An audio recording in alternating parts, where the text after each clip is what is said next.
Hello दोस्तों, नमस्कार, जय हिंद, वंदे मातरम। कैसे हैं आप सभी दोस्तों? सीपीसीटी की एग्ज़ाम की तैयारी के लिए जो हमारी कंप्लीट सीरीज चल रही है, आज उसी के लिए हमारा ये नेक्स्ट वीडियो है। पिछली वीडियो में आप लोगों का बहुत अच्छा सपोर्ट रहा, उस सब के लिए आप सभी का बहुत बहुत धन्यवाद। और दोस्तों, ये जो एक नई सीरीज हम आपके लिए ला रहे हैं, प्रत्येक वीडियो में हम आपको 100 MCQ ही करा रहे हैं और जितने भी क्वेश्चन हैं सभी यूनिक MCQs हैं। ठीक है, तो आप अगर देखना स्टार्ट कर दिए हैं तो कंप्लीट वीडियो देखिएगा, और अगर कहीं भी कोई दिक्कत होगी तो प्लीज़ कमेंट करके पूछ लीजिएगा।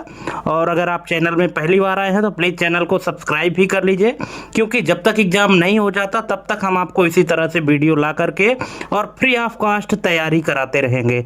ठीक है, तो चलिए देरी ना करते हुए शुरू करते हैं। और दोस्तों, जो पिछली वीडियोज हैं उन सब की लिंक भी हम इस वीडियो के डिस्क्रिप्शन में डाल देंगे, आप वहां से भी देख सकते हैं। ठीक है, और जो पूरी प्लेलिस्ट अगर आपको चाहिए तो इस वीडियो के आई बटन में आपको मिल जाएगा, वहां से पूरी प्लेलिस्ट आपको मिल जाएगी। ठीक है, तो चलिए देरी ना करते हुए शुरू करते हैं। जैसा कि आप स्क्रीन में पहला क्वेश्चन देख रहे हैं, फर्मवेयर को सॉफ्टवेयर और हार्डवेयर के बीच किस आधार पर अलग पहचाना जाता है? अब यहाँ पे 4 ऑप्शन है, क्योंकि ऑप्शन बड़े बड़े हैं इसलिए मैं चाहूँगा कि आप वीडियो पॉज करके और ये ऑप्शन पढ़ लें, और मैं आपको यहाँ पे सिर्फ करेक्ट आंसर ही बताऊँगा, क्योंकि बहुत सारे हमारे व्यूअर भाई का कमेंट आया था कि हम सिर्फ करेक्ट आंसर ही बताएं ताकि ज़्यादा से ज़्यादा क्वेश्चन कवर किया जा सके। तो आप सभी के डिमांड पर हम यहाँ पे सिर्फ करेक्ट आंसर ही बताएंगे। तो यहाँ पे इसका करेक्ट आंसर हो जाएगा दोस्तों ऑप्शन नंबर बी। यह हार्डवेयर के साथ embedded low level control code होता है। ठीक है, जिसके द्वारा फर्मवेयर को सॉफ्टवेयर और हार्डवेयर के बीच अलग से पहचाना जाता है। क्या है कि यह हार्डवेयर के साथ embedded low level control code होता है, यही इसकी विशेषता है फर्मवेयर की। ऑप्शन नंबर बी इसका करेक्ट आंसर हो जाएगा। नेक्स्ट क्वेश्चन है, यदि किसी सिस्टम में ऑपरेटिंग सिस्टम हट जाए तो निम्न में से क्या संभव होगा? तो यहाँ पे इसका करेक्ट आंसर क्या होगा? आप वीडियो पॉज करके और सभी ऑप्शन पढ़ लीजिएगा, इसके बाद फिर आप समझ लीजिएगा कि इसका करेक्ट आंसर क्या होगा अपने हिसाब से। और बाकी मैं यहाँ पे करेक्ट आंसर बता देता हूँ कि यदि किसी सिस्टम में ऑपरेटिंग सिस्टम हट जाए तो क्या संभव होगा? तो इसका करेक्ट आंसर है ऑप्शन नंबर सी, कि सिस्टम बूट प्रोसेस रुक जाएगा और इंटरफेस उपलब्ध नहीं होगा।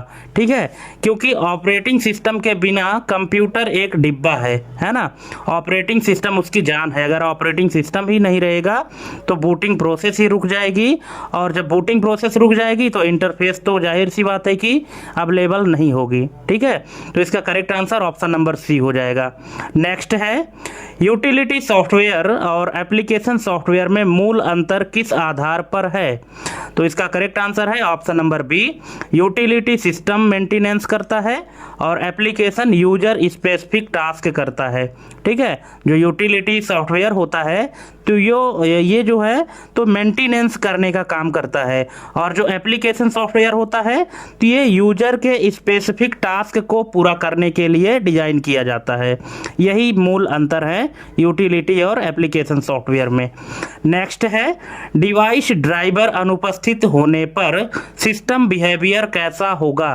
तो ये होगा option number D, hardware detect होगा पर फंक्शनल कम्युनिकेशन नहीं करेगा। ठीक है, अगर ड्राइवर अनुपस्थित है यानी ड्राइवर नहीं है किसी भी डिवाइस का, क्योंकि आपको भी पता है कि जब भी कोई डिवाइस कनेक्ट करते हैं तो उसका ड्राइवर इंस्टॉल करना होता है। ठीक है, तभी वो डिवाइस प्रॉपर तरीके से कम्युनिकेट करती है। लेकिन अगर किसी डिवाइस को हम अटैच किए हैं और उसका ड्राइवर ना हो तो सिस्टम क्या करेगा? हार्डवेयर में डिटेक्ट दिखाएगा कि डिटेक्ट है, लेकिन उसका जो मेन फंक्शन है उस डिवाइस का वो कम्युनिकेट नहीं करेगा, वो डिवाइस काम नहीं करेगी। ऑप्शन नंबर डी इसका करेक्ट आंसर हो जाएगा। नेक्स्ट है, इंटरनल डिवाइस की पहचान किस लॉजिकल आधार पर की जाती है? तो ये की जाती है दोस्तों ऑप्शन नंबर सी, जो मदरबोर्ड से डायरेक्ट इलेक्ट्रिकली इंटीग्रेटेड हो उसी को इंटरनल डिवाइस कहा जाता है। ठीक है, ऐसी डिवाइस जो मदरबोर्ड से डायरेक्ट इलेक्ट्रिकली इंटीग्रेटेड होती है तो उस डिवाइस को इंटरनल डिवाइस कहा जाता है। ऑप्शन नंबर सी इसका करेक्ट आंसर हो जाएगा। नेक्स्ट है, ओपन सोर्स फ्रीवेयर और शेयरवेयर में लाइसेंसिंग अंतर का सही विश्लेषण कौन करता है? तो यहाँ पे क्वेश्चन आप अच्छे से समझ लीजिए कि ओपन सोर्स, फ्रीवेयर और शेयरवेयर में लाइसेंसिंग अंतर का सही विश्लेषण कौन सा करता है? तो यहाँ पे 4 ऑप्शन है, इसका करेक्ट आंसर क्या होगा? इसका करेक्ट आंसर होगा ऑप्शन नंबर सी कि शेयरवेयर ट्रायल बेस्ड होता है, फ्रीवेयर फ्री यूज होता है और ओपन सोर्स सोर्स एक्सेस देता है। ऑप्शन नंबर सी इसका करेक्ट आंसर हो जाएगा। नेक्स्ट है CLI इन्वायरमेंट में कमांड एग्जीक्यूशन की विशेषता क्या है? देखिए CLI मतलब कमांड लाइन इंटरफेस, जो जिसको हम CUI भी कहते हैं। तो ये जो कमांड लाइन इंटरफेस का इन्वायरमेंट है, इसमें कमांड एग्जीक्यूशन की विशेषता क्या है?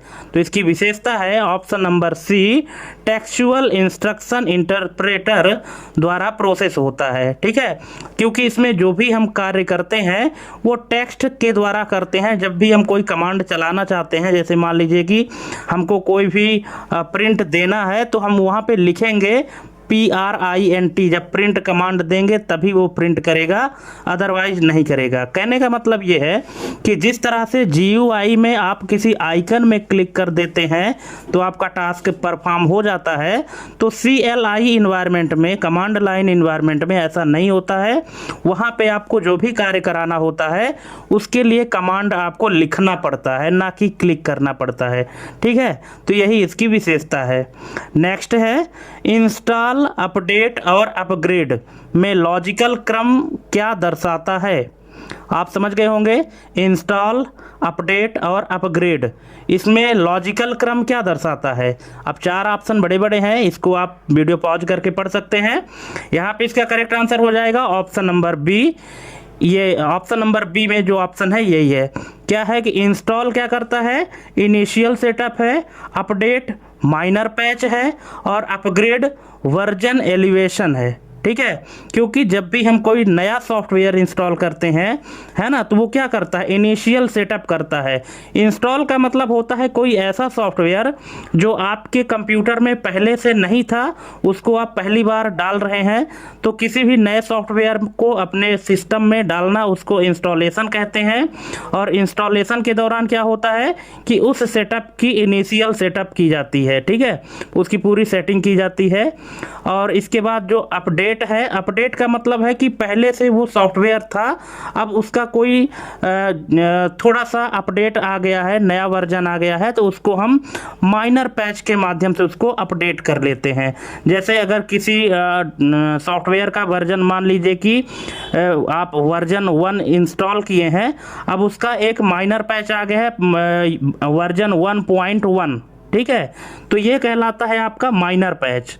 ठीक है, कि उसमें कुछ फाइलें अपडेट हो जाती हैं।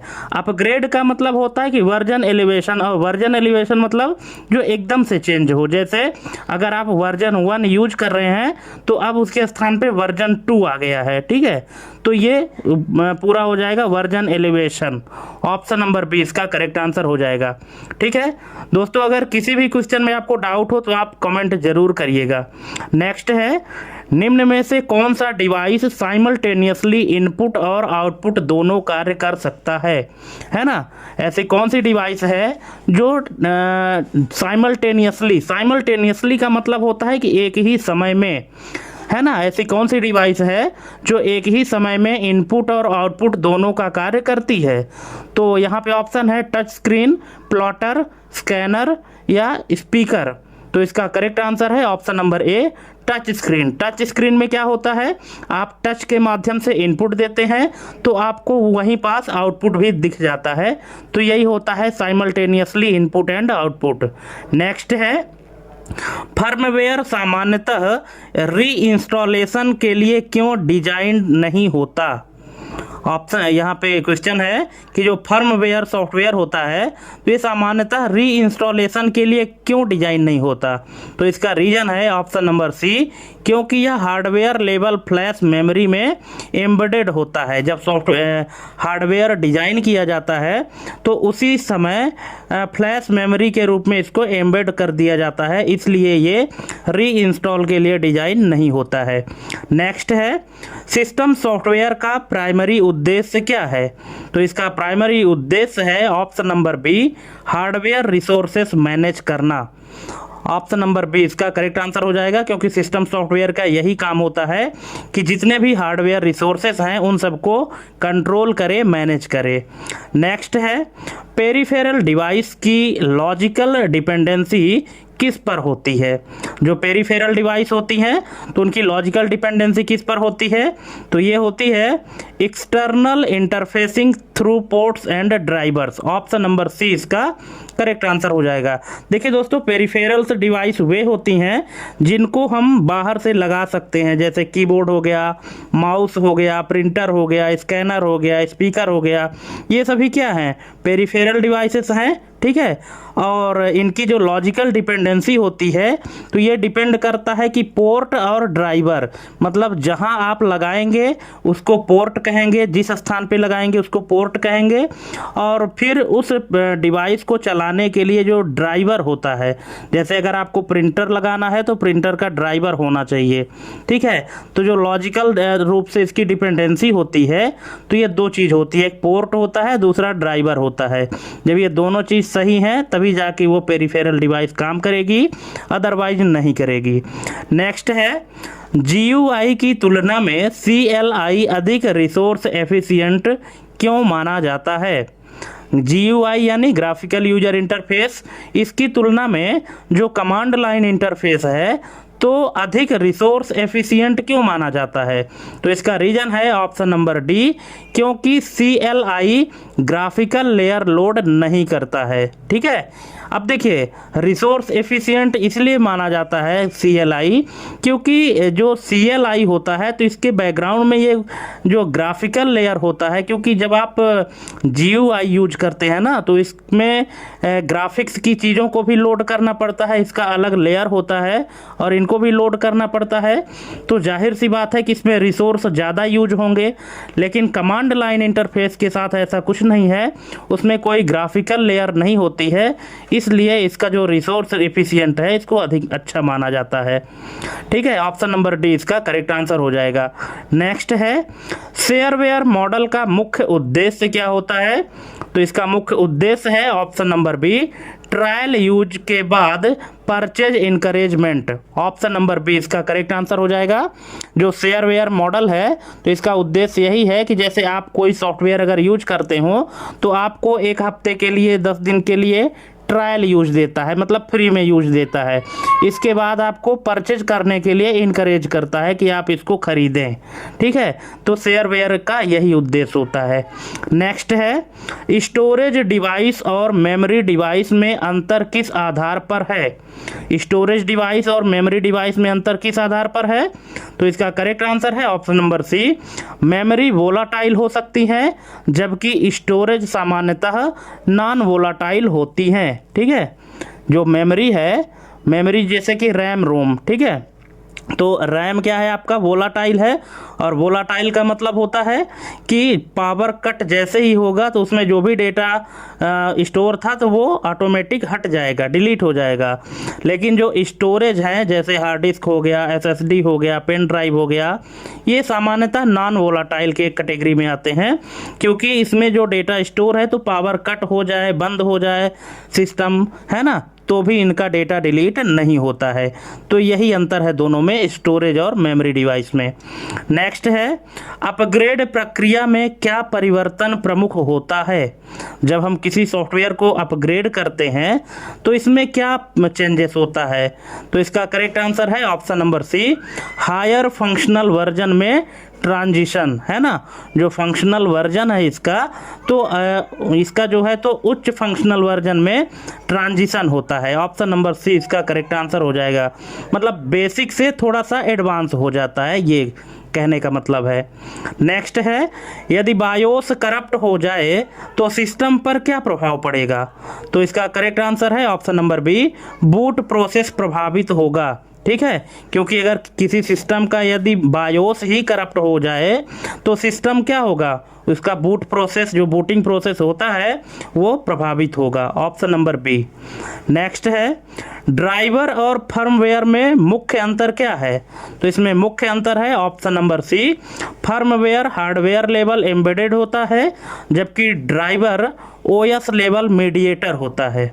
ठीक है, जो फर्मवेयर सॉफ्टवेयर है तो ये क्या करता है कि हार्डवेयर लेवल में एम्बेडेड होता है, जब हार्डवेयर डिजाइन होता है उसी समय इसमें एम्बेड हो जाता है। लेकिन जो ड्राइवर होता है तो ये ऑपरेटिंग सिस्टम के लेवल का मीडिएटर होता है, जो कि उस डिवाइस, उस पेरिफेरल डिवाइस और ऑपरेटिंग सिस्टम के बीच का मीडिएटर होता है ना। इसके कमांड को, इसके रिक्वेस्ट को ऑपरेटिंग सिस्टम तक पहुंचाता है और ऑपरेटिंग सिस्टम से जो रिस्पॉन्स मिलता है वो पेरिफेरल डिवाइस तक पहुंचाता है। यही ड्राइवर का काम होता है। ठीक है, तो इसलिए इसका करेक्ट आंसर हो जाएगा ऑप्शन नंबर सी। नेक्स्ट है फ्रीवेयर सॉफ्टवेयर की सीमा क्या हो सकती है? तो इसकी सीमा है, इसकी जो बाउंडेशन है वो है option number B, commercial redistribution restricted हो सकता है। Option number B. नेक्स्ट है हाइब्रिड डिवाइस की पहचान किस आधार पर होती है? तो ये होती है option number A, dual role data interaction. Option number A इसका करेक्ट आंसर हो जाएगा। ठीक है, जो हाइब्रिड डिवाइस है तो ये डुअल रोल डेटा इंटरेक्शन इसकी पहचान है। नेक्स्ट है किसी सिस्टम में फर्मवेयर अपडेट के बाद डिवाइस बूट नहीं हो रहा है ना। किसी सिस्टम में फर्मवेयर अपडेट के बाद डिवाइस बूट नहीं हो रहा है तो इसका संभावित कारण क्या हो सकता है? तो इसका करेक्ट आंसर हो जाएगा, अगर आप चाहें तो दोस्तों वीडियो पॉज करके सभी ऑप्शन पहले पढ़ लीजिए, क्योंकि देखिए अगर आप चारों ऑप्शन पढ़ते हैं ना तो ऑप्शन पढ़ने के बाद ही आपको क्लियर हो पाएगा कि इसका करेक्ट आंसर क्या होगा। ठीक है, इसीलिए मैं पिछली वीडियोज में अपने सभी ऑप्शन को पढ़ता था, ताकि आप अगर ना भी पढ़ें तो आप कम से कम सुन करके ये उसका करेक्ट ऑप्शन का आंकड़ा लगा सकें। लेकिन अब आप लोगों की डिमांड है कि हम सिर्फ करेक्ट आंसर ही बताएं, तो ठीक है हम उसी तरह से करेंगे। ठीक है, लेकिन आप लोग ज़रूर चारों ऑप्शन पढ़िएगा, क्योंकि अगर आप चारों ऑप्शन नहीं पढ़ेंगे तो फिर एग्ज़ाम में आप कंफ्यूज हो जाएंगे। ठीक है, क्योंकि एग्ज़ाम में आप चारों ऑप्शन पढ़ते हैं और तैयारी के दौरान आप सिर्फ करेक्ट ऑप्शन पढ़ते हैं, तो ये कहीं ना कहीं थोड़ा सा आपका ड्रॉबैक है। तो यहाँ पे इसका करेक्ट आंसर हो जाएगा option number B, flash memory में इनकम्पैटिबल कोड लिख गया है। Option number B. ठीक है, सिस्टम में फर्मवेयर अपडेट हो गया है पर डिवाइस बूट नहीं हो रही है, तो इसका कारण ये है कि फ्लैश मेमोरी में इनकम्पैटिबल कोड लिख गया है जो उसको सपोर्ट नहीं कर रहा है। ठीक है, ऑप्शन नंबर बी इसका करेक्ट आंसर हो जाएगा। नेक्स्ट है, अब यहाँ पे जो दो ठो कथन दिए गए हैं, दो कथन को आपको क्या करना है, विश्लेषण करना है और ये बताना है कि कौन सा कथन सही है कौन सा गलत है। पहला कथन है कि system software hardware resources manage करता है और दूसरा कथन है कि एप्लीकेशन सॉफ्टवेयर हार्डवेयर को डायरेक्टली कंट्रोल करता है। तो यहाँ पे कौन सा कथन सही है कौन सा गलत है? तो इसका करेक्ट आंसर हो जाएगा ऑप्शन नंबर ए, केवल कथन एक सही है ना। सिर्फ कथन एक सही है और जो कथन दो है ये गलत है। ठीक, नेक्स्ट है, अब यहाँ पे एक परिस्थिति दी गई है, एक सिनेरियो दिया गया है। अब आपको इस सिनेरियो को समझना है और फिर इसका आंसर देना है। तो सिनेरियो ये है कि प्रिंटर कनेक्टेड है और ड्राइवर इंस्टॉल है। बात को समझिएगा, प्रिंटर भी कनेक्टेड है, ड्राइवर भी इंस्टॉल है, फिर भी प्रिंट कमांड एग्जीक्यूट नहीं हो रही है। तो इसका सबसे संभावित कारण क्या है? ठीक है, अब देखिए ये टोटल प्रैक्टिकल बेस्ड क्वेश्चन है। अगर इस तरह के समस्याओं का समाधान आपने किया होगा तो आपको बहुत जल्दी इसका आंसर पता होगा, और यदि नहीं किया होगा तो फिर आपको यहाँ तो पता चल ही जाएगा, क्योंकि दोस्तों सीपीसीटी का एग्ज़ाम है और सीपीसीटी के एग्ज़ाम में ये सारी बातों का पता होना बहुत ज़रूरी है। ठीक है, तो इसका जो सबसे संभावित कारण है वो है ऑप्शन नंबर सी कि प्रिंट स्पूलर सर्विस इनएक्टिव है। ठीक है। प्रिंट स्पूलर जो है तो ये इसका इनएक्टिव है, इसको एक्टिव होना चाहिए, ठीक है। ऑप्शन नंबर सी इसका करेक्ट आंसर हो जाएगा। अब अगर आपको प्रिंट स्पूलर नहीं पता है तो आप कमेंट करिएगा, उसके लिए हम आपको बताएंगे, लेकिन जब आप लोग कमेंट करेंगे तभी बताएंगे, ठीक है, कि प्रिंट स्पूलर क्या होता है। नेक्स्ट है, इंस्टॉल और अपडेट के बीच कौन सा अंतर लॉजिकली सही है? तो इसका करेक्ट आंसर हो जाएगा option number C, install initial deployment है और अपडेट करेक्टिव मॉडिफिकेशन है, ठीक है। देखिए इंस्टॉल क्या होता है, हमने आपको पहले ही बताया है कि इनिशियल डिप्लॉयमेंट है। इनिशियल डिप्लॉयमेंट मीन्स कि ऐसा सॉफ्टवेयर जो आपके डिवाइस में पहले से मौजूद नहीं था और उसको आप पहली बार अपने सिस्टम में सेटअप कर रहे हैं। तो जब पहली बार सेटअप करते हैं तो उसको इंस्टॉलेशन कहते हैं, ठीक है। लेकिन अपडेट का मतलब होता है कि आपके सिस्टम में वो सॉफ्टवेयर पहले से था, लेकिन उसमें कुछ फाइल करप्ट हो जाने के कारण वो जो है तो काम नहीं कर रहा है, या कि उसमें कुछ नया अपडेट हुआ है, कुछ नई चीज़ें ऐड हुई हैं, नए फीचर ऐड हुए हैं, तो उसको आप अप्लाई करना चाहते हैं। तो ऐसी कंडीशन के लिए शब्दावली यूज होती है अपडेट, ठीक है। अपडेट क्या करता है? करेक्टिव मॉडिफिकेशन, ठीक है। जो करेक्ट चीज़ होती है उसमें मॉडिफिकेशन करता है, बदलाव करता है। नेक्स्ट है, निम्न में से कौन सा उदाहरण हाइब्रिड डिवाइस का नहीं है? ठीक है, touch screen, multi function printer, headset with mic, plotter. तो इसका करेक्ट आंसर है option number D, plotter. Plotter जो है तो हाइब्रिड डिवाइस का उदाहरण नहीं है, और बाकी सभी जो है तो हाइब्रिड डिवाइस के उदाहरण हैं। नेक्स्ट है, अब फिर से यहाँ दो कथन आ गए हैं, इन कथन को आप पढ़िए और बताइएगा कौन सा कथन सही है। पहला कथन है कि ओपन सोर्स सॉफ्टवेयर में सोर्स कोड उपलब्ध होता है, और दूसरा है कि फ्रीवेयर में सोर्स कोड अनिवार्य रूप से उपलब्ध होता है। तो इसका इन दोनों में से कौन सा कथन सही है, कौन सा गलत है, कि या दोनों सही हैं या दोनों गलत हैं? तो इसका करेक्ट आंसर हो जाएगा ऑप्शन नंबर ए, केवल कथन एक सही है ना, कि ओपन सोर्स सॉफ्टवेयर में सोर्स कोड उपलब्ध होता है, ठीक है, और फ्रीवेयर में ज़रूरी नहीं है कि सोर्स कोड आपको अनिवार्य रूप से मिले, ठीक है। इसलिए कथन एक सही है और कथन दो गलत है। ऑप्शन नंबर ए इसका करेक्ट आंसर हो जाएगा। नेक्स्ट है, CLI इन्वायरमेंट में एरर प्रोबेबिलिटी अधिक क्यों होती है?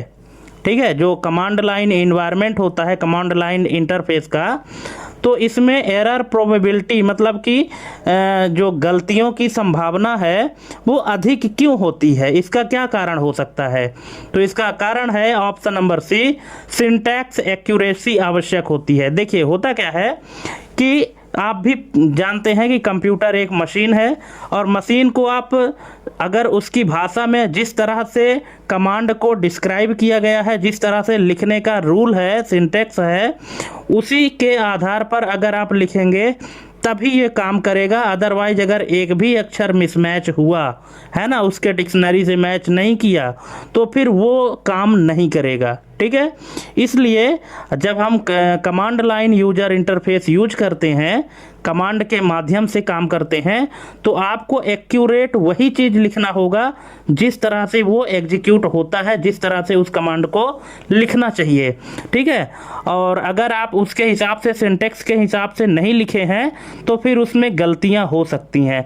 अब जैसे मान लीजिए कि आपको प्रिंट करना है ना, तो प्रिंट की स्पेलिंग अगर आप मिस कर दिए हैं, जैसे स्पेलिंग तो PRINT होता है, प्रिंट होता है, पर अगर मान लीजिए PRINTE आपने लिख दिया तो फिर वो गलत हो गया, या कि अगर एक आध अक्षर मिस हो गया तो भी गलत हो गया, ठीक है। तो इस तरह से अगर सिंटैक्स की एक्यूरेसी सही नहीं है तो एरर की जो संभावना है वो बढ़ जाती है। तो यही एक रीज़न है, ऑप्शन नंबर सी।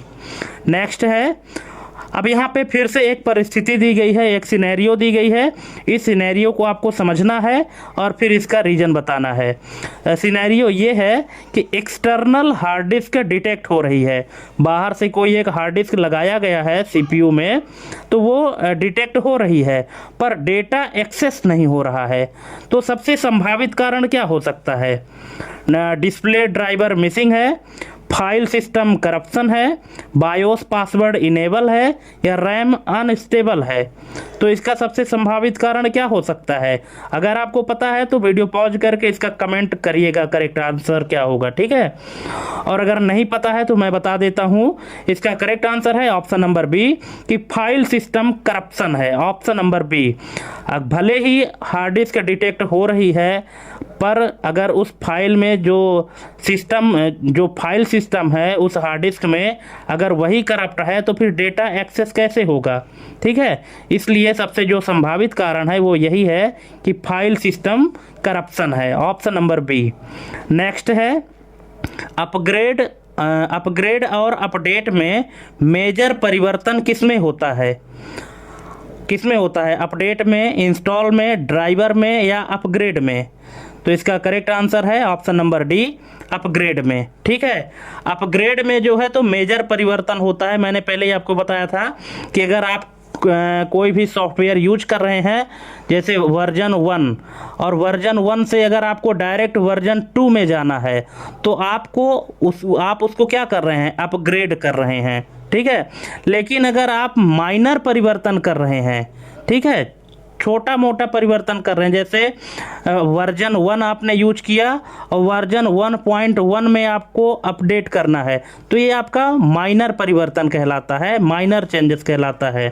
पर अगर आप डायरेक्ट उसका वर्जन चेंज कर रहे हैं तो ये आप अपग्रेड कर रहे हैं। अपडेट और अपग्रेड में ये अंतर आप अच्छे से समझ लीजिए दोस्तों, क्योंकि सीपीसीटी में इसी तरह के क्वेश्चन में फंसाता है, ठीक है। चलिए नेक्स्ट क्वेश्चन है, इंटरनल डिवाइस की लॉजिकल डिपेंडेंसी किस पर न्यूनतम होती है? जो इंटरनल डिवाइस की जो लॉजिकल डिपेंडेंसी है तो किस पर न्यूनतम होती है, मतलब कम से कम होती है? तो इसका करेक्ट आंसर है option number C, external USB port पर, है ना। जो इंटरनल डिवाइस है तो इनकी जो डिपेंडेंसी है तो एक्सटर्नल यूएसबी पर कम से कम होता है, एक्सटर्नल यूएसबी पोर्ट है उस पर कम से कम होती है। नेक्स्ट है, फर्मवेयर करप्शन का प्रभाव सामान्यतः किस चरण में दिखाई देता है? तो ये दिखाई देता है boot initialization, option number B इसका करेक्ट आंसर हो जाएगा कि फर्मवेयर आपका सही है या करप्ट है, इसका प्रभाव तब दिखाई देता है जब बूटिंग प्रोसेस शुरू होती है ना, तभी दिखाई देता है, अदरवाइज वैसे समझ में नहीं आता। नेक्स्ट है, अब यहाँ फिर से 2 कथन दिए गए हैं और इनको आपको विश्लेषण करना है, एनालिसिस करना है और ये बताना है कि कौन सा कथन सही है कौन सा गलत है। तो पहला कथन है कि driver operating system level mediator है, ड्राइवर ऑपरेटिंग सिस्टम लेवल का मीडिएटर है। और दूसरा कथन है कि फर्मवेयर ओएस लोड होने के बाद एग्जीक्यूट होता है। अब बताइए, अब यहाँ पे दोनों में से कौन सा कथन सही है कौन सा गलत है? तो इसका करेक्ट आंसर है ऑप्शन नंबर ए, केवल कथन 1 सही है। और कथन 1 सही क्यों है? क्योंकि आपको भी पता है कि जो किसी भी डिवाइस का ड्राइवर होता है तो वो ऑपरेटिंग सिस्टम और उस डिवाइस के बीच का मीडिएटर होता है। अगर उस डिवाइस का ड्राइवर ना रहे तो वो डिवाइस कम्युनिकेट ही नहीं कर पाएगी ऑपरेटिंग सिस्टम से, ठीक है। लेकिन जो फर्मवेयर की बात हो रही है कि फर्मवेयर ओएस लोड होने के बाद एग्जीक्यूट होता है, एकदम से गलत है। क्यों? क्योंकि अभी पिछले क्वेश्चन में ही हमने आपको बताया कि फर्मवेयर क्या होता है कि बूटिंग इनिशियलाइजेशन के दौरान ये चेक होता है, ठीक है। तो अब एग्जीक्यूशन मतलब ओएस लोड के बाद का तो मतलब ये है कि बूटिंग प्रोसेस कंप्लीट हो गई है, ठीक है। और जबकि फर्मवेयर यूज होता है बूटिंग प्रोसेस के शुरू में ही, ठीक है। तो इसलिए ये कथन नंबर 2 जो है तो गलत है, ठीक है। नेक्स्ट है, यूटिलिटी सॉफ्टवेयर का उदाहरण कौन सा लॉजिकली उचित है? जो यूटिलिटी सॉफ्टवेयर है तो इसका कौन सा उदाहरण यूटिलिटी सॉफ्टवेयर का उदाहरण कौन सा लॉजिकली उचित है? तो इसका करेक्ट आंसर है ऑप्शन नंबर ए, डिस्क क्लीनअप टूल, ठीक है। जो डिस्क क्लीनअप टूल है ये यूटिलिटी सॉफ्टवेयर है और बाकी सभी एप्लीकेशन सॉफ्टवेयर हैं। MS excel, PowerPoint, web browser, ये सभी एप्लीकेशन सॉफ्टवेयर हैं और यूटिलिटी सॉफ्टवेयर कौन सा है? Disc cleanup tool. नेक्स्ट है, यहाँ पे एक सिनेरियो फिर से दिया गया है, परिस्थिति दी गई है किसी भी पीसी की है कि सिस्टम में GUI क्रैश हो गया है, ठीक है। सिस्टम में जो GUI है, ग्राफिकल यूजर इंटरफेस है, वो क्रैश हो गया है, पर CLI एक्सेसिबल है, मतलब कमांड लाइन इंटरफेस एक्सेसिबल है। यह क्या दर्शाता है? कर्नल इंटैक्ट है, फर्मवेयर फेल्ड है, हार्डवेयर डेड है, या बायोस डिसेबल्ड है। तो ये दर्शाता है option number A, kernel intact है। ऑप्शन नंबर ए इसका करेक्ट आंसर हो जाएगा। नेक्स्ट है, फ्रीवेयर रीडिस्ट्रीब्यूशन रिस्ट्रिक्शन का कारण क्या हो सकता है? तो इसका कारण है option number B, licence condition controlled है। Option number B. Next, storage device का मूल गुण क्या है? तो इसका मूल गुण है स्टोरेज डिवाइस का कि परसिस्टेंट डेटा रिटेंशन।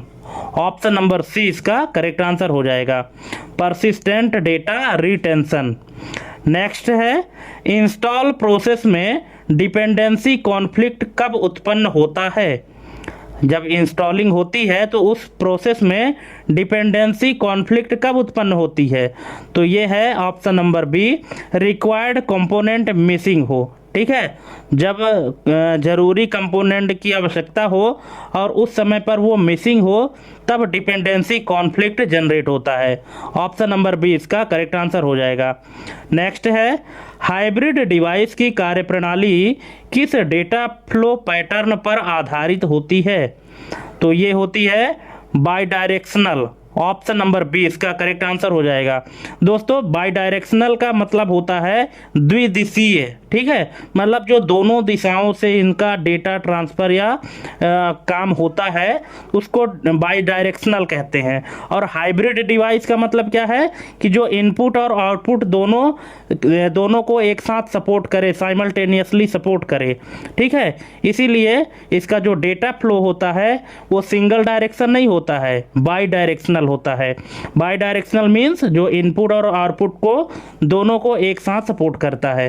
नेक्स्ट है, पेरिफेरल डिवाइस फेल्योर के बावजूद सिस्टम बूट हो जाता है क्योंकि? अब इसका कारण बताइए।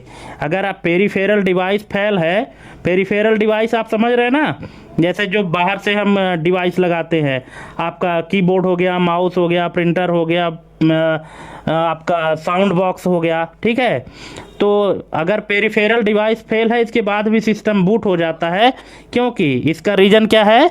इसका रीज़न है ऑप्शन नंबर सी, कि पेरिफेरल ऑक्सिलरी रोल में होता है। क्योंकि जो पेरिफेरल डिवाइस होती हैं तो वो सिर्फ एक सहायक के रूप में काम करती हैं, इनका सिस्टम बूट होने ना होने से ज़्यादा लेना देना कुछ नहीं होता है। ठीक है, वो एक असिस्टेंट के रूप में काम करती हैं। क्योंकि देखिए, अगर माउस नहीं होगा तो आप क्लिक कैसे करेंगे, कीबोर्ड नहीं होगा तो आप लिखेंगे कैसे? ठीक है, तो ये एक सहायक के रूप में काम करती हैं, ना कि इनका बूटिंग प्रोसेस से कोई लेना देना है। ठीक है ना, इसलिए अगर मान लीजिए कि माउस कनेक्ट है पर ख़राब है, पर माउस के ख़राब होने से सिस्टम की बूटिंग नहीं रुकेगी, सिस्टम बूट होगा प्रॉपर तरीके से। ठीक है, इसलिए इसका correct answer option number C हो जाएगा। नेक्स्ट है, शेयरवेयर ट्रायल लिमिटेशन किस रूप में हो सकती है? तो ये हो सकती है option number A, feature restriction. Option number A इसका करेक्ट आंसर हो जाएगा, फीचर रिस्ट्रिक्शन। नेक्स्ट है, ड्राइवर मिसमैच होने पर क्या स्थिति उत्पन्न हो सकती है? तो ये होगी option number B, partial hardware malfunction.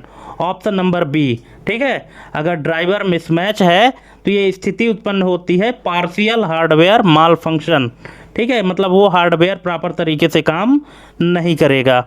Next है, अपडेट फेल्योर के बाद रोल बैक किस लिए उपयोगी होता है?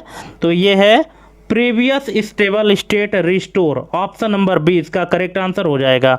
ठीक है, अगर मान लीजिए कि आपका जो अपडेशन था, आप जो अपडेट कर रहे थे, वो अगर फेल हो जाता है तो रोल बैक का काम क्या होता है कि जो प्रीवियस वर्जन आप यूज कर रहे हैं तो उसी वर्जन में स्टेबल रहें और उसको रिस्टोर कर दें। नेक्स्ट है, CLI की तुलना में GUI मेमोरी कंजम्पशन अधिक क्यों करता है? ठीक है, जो कमांड लाइन इंटरफेस है इसकी तुलना में ग्राफिकल यूजर इंटरफेस मेमोरी की कंजम्पशन, मेमोरी ज़्यादा यूज क्यों करता है? तो इसका रीज़न है option number C, graphic rendering layer के कारण, ठीक है, क्योंकि GUI में क्या होता है, ग्राफिक्स का भी एक लेयर होता है, तो इसकी रेंडरिंग के लिए तो ज़्यादा से ज़्यादा मेमोरी की यूज होगी ही होगी, ठीक है ना, इसलिए इसका करेक्ट आंसर हो जाएगा ऑप्शन नंबर सी। नेक्स्ट है, अब यहाँ एक कथन वाला क्वेश्चन है। पहला कथन कहता है कि SSD नॉन वोलाटाइल स्टोरेज है, और दूसरा कथन है कि रैम परमानेंट स्टोरेज है। अब देखिए, अब यहाँ पे इसका करेक्ट आंसर क्या होगा, कौन सा कथन सही है कौन सा गलत है, तो इसका करेक्ट आंसर है ऑप्शन नंबर ए, केवल कथन एक सही है ना, क्योंकि SSD जो है तो जाहिर सी बात है कि नॉन वोलाटाइल में स्टोरेज है, और नॉन वोलाटाइल को हमने कई बार बताया है कि ऐसा स्टोरेज जिसमें डेटा परमानेंट स्टोर रहता है ना, अगर पावर कट भी हो जाता है, पावर ऑफ हो जाता है, तो भी उसमें जो स्टोर डेटा है वो डिलीट नहीं होता, पर रैम में कोई भी डेटा परमानेंट स्टोर नहीं होता है, ये वोलाटाइल होता है, इसलिए यहाँ पर केवल कथन एक सही है।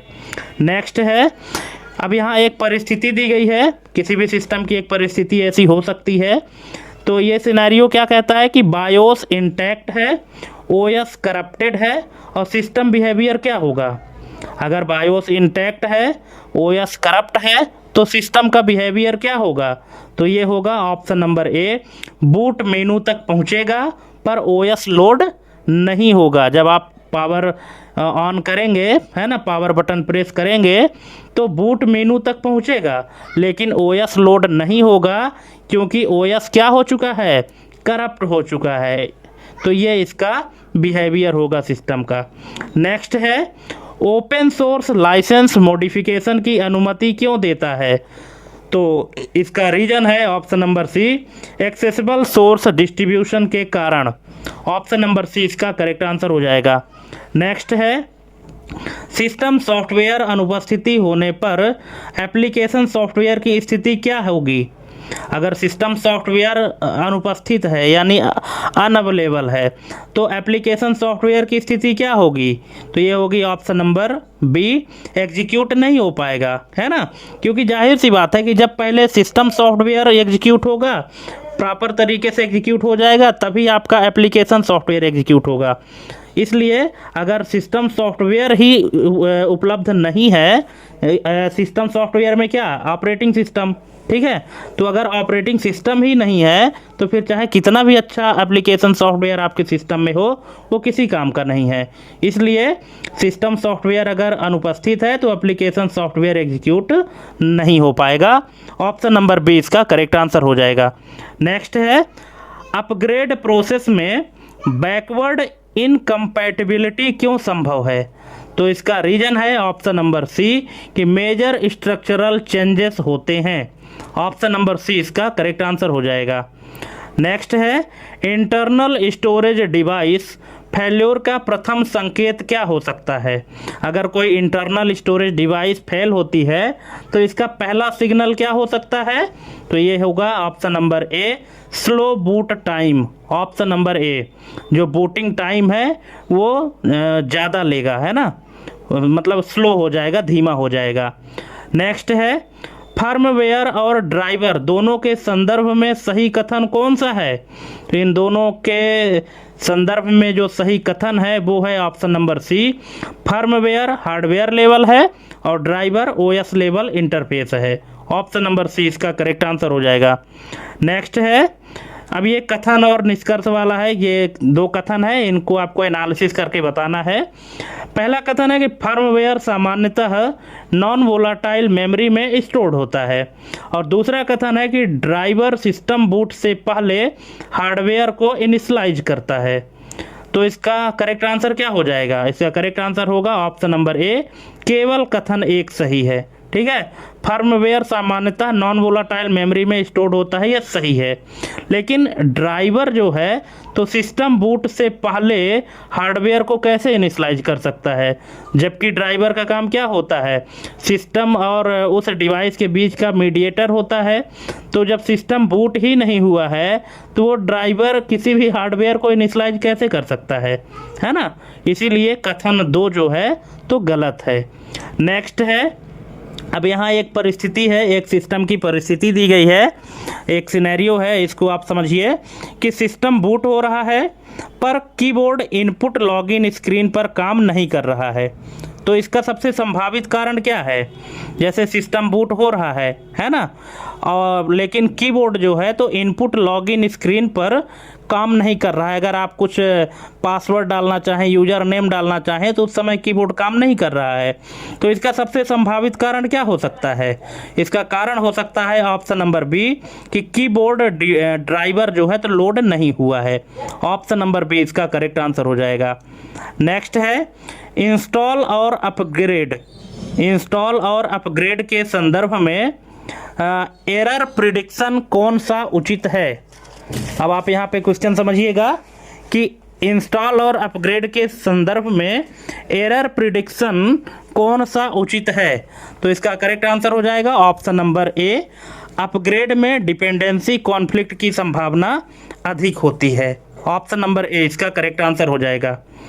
नेक्स्ट है हाइब्रिड डिवाइस की परिभाषा में कौन सा लॉजिकल तत्व अनिवार्य है?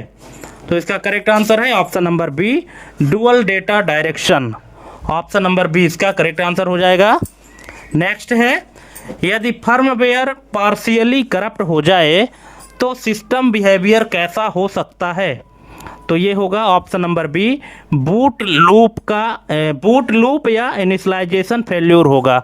ऑप्शन नंबर बी इसका करेक्ट आंसर हो जाएगा। नेक्स्ट है ये कथन वाला है, फिर से दो कथन दिए गए हैं। फ्रीवेयर हमेशा बिना किसी रिस्ट्रिक्शन के रीडिस्ट्रीब्यूट किया जा सकता है। और दूसरा कथन है ओपन सोर्स सॉफ्टवेयर में सोर्स कोड मॉडिफिकेशन संभव है। तो इसमें जो करेक्ट आंसर होगा वो होगा ऑप्शन नंबर बी कि केवल कथन दो सही है ना।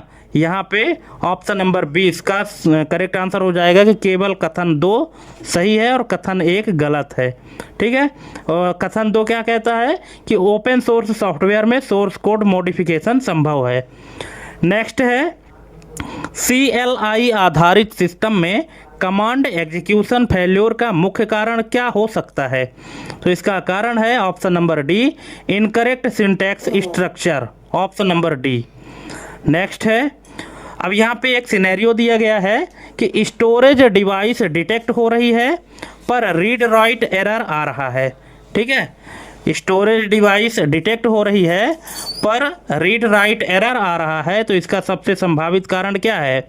तो ये है option number D, file allocation table damage है। ऑप्शन नंबर डी इसका करेक्ट आंसर हो जाएगा। नेक्स्ट है सिस्टम सॉफ्टवेयर और एप्लीकेशन सॉफ्टवेयर के संबंध में कौन सा कथन तार्किक है? तो यहाँ पे चार ऑप्शन दिए गए हैं, आप वीडियो पॉज करके चारों ऑप्शन पढ़ लीजिएगा। इसके बाद यहाँ पे बताइएगा कि करेक्ट आंसर आपके हिसाब से क्या होना चाहिए। तो इसका करेक्ट आंसर है option number C, application software system layer पर निर्भर होता है। जो एप्लीकेशन सॉफ्टवेयर है तो सिस्टम लेयर पर निर्भर होता है। ऑप्शन नंबर सी इसका करेक्ट आंसर हो जाएगा। नेक्स्ट है अपडेट फेल्योर के बाद सिस्टम अनस्टेबल हो गया है। अपडेट फेल्योर के बाद सिस्टम अनस्टेबल हो गया है, लॉजिकल समाधान क्या होगा? तो इसका लॉजिकल समाधान है roll back to previous stable version. ठीक है, अगर मान लीजिए कि आपका अपडेट फेल हो गया है और फेल होने के बाद सिस्टम जो है तो अनस्टेबल हो गया, तो इसका सबसे समाधान यही है कि आप जो प्रीवियस स्टेट यूज कर रहे थे आप उसी में रोल बैक हो जाइए, है ना, जो पुराना वर्जन था। नेक्स्ट है इंटरनल डिवाइस फेल्योर और पेरिफेरल डिवाइस फेल्योर में मुख्य अंतर क्या है? इसमें मुख्य अंतर है option number B, internal failure से बूट प्रोसेस प्रभावित हो सकता है। ठीक है, अगर आपका इंटरनल डिवाइस जो है तो फेल होता है तो इससे बूटिंग प्रोसेस प्रभावित हो सकती है, लेकिन पेरिफेरल डिवाइस फेल होने से बूटिंग प्रोसेस में कोई प्रभाव नहीं पड़ेगा। नेक्स्ट है शेयरवेयर मॉडल में फीचर लिमिटेशन किस उद्देश्य से दी जाती है? तो ये दी जाती है ट्रायल कन्वर्जन इनकरेजमेंट। ठीक है, ऑप्शन नंबर ए। ये जो शेयरवेयर का मॉडल काम करता है तो यही है कि ट्रायल कन्वर्जन इनकरेजमेंट, यानी आपको ट्रायल के लिए फ्री में दिया जाएगा लेकिन फिर परचेज करने के लिए आपको इनकरेज किया जाएगा। नेक्स्ट है फर्मवेयर और ओएस के संबंध में कौन सा कथन उचित है? तो ये कथन है option number C, firmware OS से पहले एग्जीक्यूट होता है। ऑप्शन नंबर सी इसका करेक्ट आंसर हो जाएगा। नेक्स्ट है, अब यहाँ एक सिनेरियो दिया गया है, एक परिस्थिति है किसी सिस्टम की कि GUI रिस्पॉन्सिव नहीं है, जो ग्राफिकल यूजर इंटरफेस है ये रिस्पॉन्सिव नहीं है पर बैकग्राउंड प्रोसेस चल रहे हैं। इसका अर्थ क्या है? तो इसका अर्थ है डिस्प्ले सब सिस्टम इशू है। Option number B. GUI responsive का मतलब होता है कि हर डिवाइस में डिवाइस के स्क्रीन के आधार पर अपने आप को जो एडजस्ट कर ले उसी को रिस्पॉन्सिव कहा जाता है, ठीक है। लेकिन अगर रिस्पॉन्सिव नहीं है लेकिन बैकग्राउंड में प्रोसेस चल रहा है तो इसका अर्थ होता है कि जो डिस्प्ले के लिए सब सिस्टम बनाया गया है उसमें इशू है। ऑप्शन नंबर बी इसका करेक्ट आंसर हो जाएगा। नेक्स्ट है, स्टोरेज डिवाइस और मेमोरी डिवाइस के संदर्भ में कौन सा कथन गलत है? तो इसका करेक्ट आंसर है ऑप्शन नंबर सी, रोम टेम्परेरी मेमोरी है। ये कथन बिल्कुल से गलत है, ठीक है। रोम जो है तो टेम्परेरी मेमोरी नहीं है, रोम बल्कि परमानेंट वाली मेमोरी है और इसमें जो डेटा होता है वो परमानेंट स्टोर रहता है और रीड ओनली रहता है, इसको एडिट यूजर नहीं कर सकता। नेक्स्ट है, अपग्रेड के बाद सॉफ्टवेयर क्रैश हो रहा है। अपग्रेड के बाद सॉफ्टवेयर क्रैश हो रहा है, संभावित लॉजिकल कारण क्या है? तो इसका लॉजिकल कारण है backward incompatibility. Option number A इसका करेक्ट आंसर हो जाएगा। नेक्स्ट है, ड्राइवर कॉन्फ्लिक्ट होने पर कौन सी स्थिति संभव है? तो ये संभव है blue screen type error. Option number B. Next है, हाइब्रिड डिवाइस का उदाहरण चुनें जिसमें इनपुट आउटपुट इंटरैक्शन स्पष्ट हो। तो इसका करेक्ट आंसर है touch screen monitor. Option number C. Next है, सिस्टम सॉफ्टवेयर हटाने पर एप्लीकेशन सॉफ्टवेयर का क्या होगा? तो ये होगा एग्जीक्यूट नहीं हो पाएगा। अगर सिस्टम सॉफ्टवेयर हटता है तो एप्लीकेशन सॉफ्टवेयर एग्जीक्यूट नहीं होगा। Option number B. नेक्स्ट है, CLI और GUI के संदर्भ में कौन सा कथन सही है? तो ये है option number C, CLI text command आधारित है ना। कमांड जब आप टेक्स्ट के रूप में लिखेंगे तभी वो एग्जीक्यूट होगा। Option number C. नेक्स्ट है, पेरिफेरल डिवाइस रिमूव करने पर सिस्टम स्टेबल है। तो ये क्या दर्शाता है? ये दर्शाता है option number A, peripheral optional है। Option number A. नेक्स्ट है, ये कथन दिया गया है, इसको एनालिसिस करना है। पहला कथन है इंस्टॉल प्रक्रिया फ्रेश डिप्लॉयमेंट है और दूसरा है अपडेट मेजर वर्जन चेंज है। तो इसमें कौन सा कथन सही है? तो ये है ऑप्शन नंबर ए, केवल कथन एक सही है। केवल कथन एक सही है और दूसरा कथन एकदम से गलत है। नेक्स्ट है, परिस्थिति दिया गया है कि बायोस इंटैक्ट है, ड्राइवर मिसिंग है, हार्डवेयर डिटेक्ट नहीं हो रहा है। तो इसका सबसे संभावित कारण क्या हो सकता है? तो ये हो सकता है option number A, OS level communication absent है। Option number A. नेक्स्ट है, ओपन सोर्स सॉफ्टवेयर मॉडिफाई करने के बाद रीडिस्ट्रीब्यूशन पर रिस्ट्रिक्शन किस पर निर्भर करती है? तो ये निर्भर करती है लाइसेंस टर्म्स पर। ऑप्शन नंबर बी इसका करेक्ट आंसर हो जाएगा। नेक्स्ट है, फर्मवेयर और ड्राइवर के एरर प्रेडिक्शन में कौन सा अंतर स्पष्ट है? तो ये है ऑप्शन नंबर ए, फर्मवेयर एरर से बूट प्रभावित हो सकता है। अगर फर्मवेयर में एरर आता है तो बूटिंग प्रोसेस प्रभावित हो सकती है, ठीक है। Option number A. नेक्स्ट है, कथन है कि पहला कथन कहता है कि फर्मवेयर हार्डवेयर अब्स्ट्रैक्शन का प्रारंभिक स्तर प्रदान करता है और दूसरा है कि ड्राइवर हार्डवेयर अब्स्ट्रैक्शन का OS स्तरीय विस्तार है। अब कौन सा कथन सही है, कौन सा गलत है? तो इसका करेक्ट आंसर है ऑप्शन नंबर सी, दोनों सही हैं, ठीक है। फर्मवेयर जो है तो हार्डवेयर अब्स्ट्रैक्शन का प्रारंभिक स्तर प्रदान करता है, सही बात है। और ड्राइवर जो है तो हार्डवेयर अब्स्ट्रैक्शन का ओएस लेवल का विस्तार करता है, ये भी सही है। नेक्स्ट है, अब एक सिनेरियो दिया गया है कि सिस्टम पोस्ट कंप्लीट कर लेता है पर ओएस लोड से पहले फ्रीज हो जाता है ना। जब हम बूटिंग प्रोसेस स्टार्ट करते हैं पावर ऑन करके तो सिस्टम जो है तो पोस्ट कंप्लीट कर लेता है, जो पावर ऑन सेल्फ टेस्ट होता है इसको कंप्लीट कर लेता है, लेकिन ऑपरेटिंग सिस्टम लोड से पहले फ्रीज हो जाता है। तो इसका सबसे संभावित कारण क्या है? तो ये है ऑप्शन नंबर बी कि boot loader corruption. Option number B इसका करेक्ट आंसर हो जाएगा।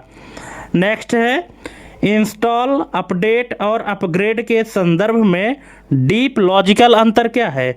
तो ये है option number C, upgrade architectural level परिवर्तन ला सकता है, ऑप्शन नंबर सी। नेक्स्ट है, हाइब्रिड डिवाइस फेल्योर में डेटा फ्लो किस स्तर पर बाधित होगा? तो ये होगा bidirectional interface layer, option number B, option number C इसका करेक्ट आंसर हो जाएगा। नेक्स्ट है, यहाँ एक सिनेरियो दिया गया है, परिस्थिति है कि ड्राइवर इंस्टॉल्ड है पर इनकम्पैटिबल वर्जन है, तो सबसे संभावित प्रभाव क्या होगा? तो ये होगा option number B, partial functionality या अनस्टेबल रिस्पॉन्स, है ना। हो सकता है कि कुछ फंक्शन काम करे और कुछ फंक्शन काम ना करे अगर वर्जन जो है इनकम्पैटिबल है तो, या कि ये भी हो सकता है कि अनस्टेबल रिस्पॉन्स ना दे। ऑप्शन नंबर बी इसका करेक्ट आंसर हो जाएगा। नेक्स्ट है, ये कथन है कि पहला कथन कहता है कि फ्रीवेयर में सोर्स कोड उपलब्ध होना अनिवार्य नहीं है, और दूसरा कथन है कि ओपन सोर्स में रीडिस्ट्रीब्यूशन लाइसेंस आधारित हो सकता है। तो कौन सा कथन सही है, कौन सा गलत है? तो इसका करेक्ट आंसर है ऑप्शन नंबर सी, दोनों सही हैं, है ना। फ्रीवेयर में सोर्स कोड उपलब्ध होना अनिवार्य नहीं है ना। ज़रूरी नहीं है कि फ्रीवेयर है तो उसमें सोर्स कोड उपलब्ध ही हो। और दूसरा जो है कि ओपन सोर्स में रीडिस्ट्रीब्यूशन लाइसेंस आधारित हो सकता है, तो बिल्कुल हो सकता है। नेक्स्ट है, इंटरनल स्टोरेज डिवाइस करप्शन का प्रारंभिक संकेत किस रूप में दिख सकता है? तो यह दिख सकता है slow file indexing, option number A. Next है, CLI आधारित सिस्टम में प्रिविलेज स्केलेशन एरर कब होगा? तो ये होगा option number B, incorrect permission level से कमांड एग्जीक्यूट हो तब इस तरह की एरर आती है, ठीक है। जब इनकरेक्ट परमिशन लेवल से कमांड एग्जीक्यूट होती है तब प्रिविलेज एस्केलेशन एरर आता है। ऑप्शन नंबर बी इसका करेक्ट आंसर हो जाएगा। नेक्स्ट है, पेरिफेरल डिवाइस रिमूव करने पर ओएस स्टेबल है पर स्पेसिफिक एप्लीकेशन क्रैश हो रहा है, तो इसका संभावित कारण क्या है? तो इसका संभावित कारण है option number B, application specific driver binding, option number B इसका करेक्ट आंसर हो जाएगा। नेक्स्ट है, अपग्रेड के बाद कॉन्फ़िगरेशन रीसेट हो गया है, यह किस स्तर का परिवर्तन दर्शाता है?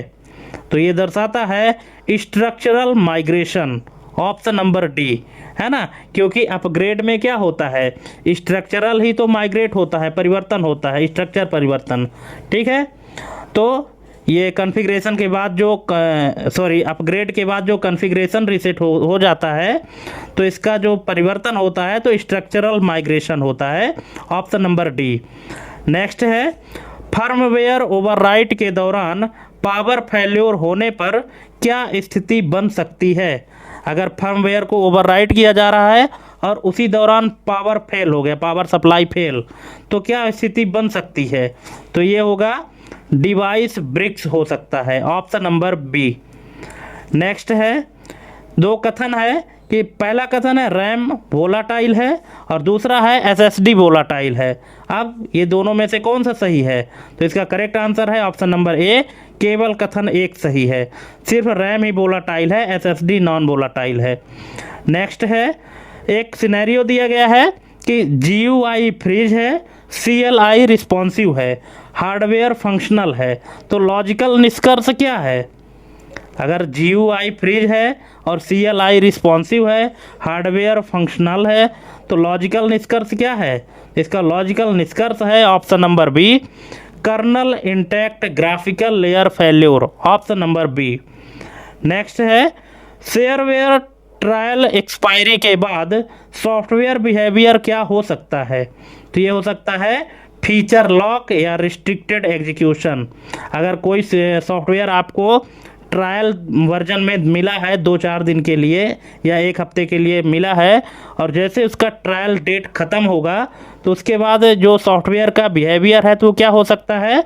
वो फीचर लॉक हो सकता है, या कि हो सकता है कि वो जो सॉफ्टवेयर है वो रन ही ना हो, एग्जीक्यूट ही ना हो, है ना। ये इसका जो सॉफ्टवेयर का बिहेवियर है ये हो जाता है।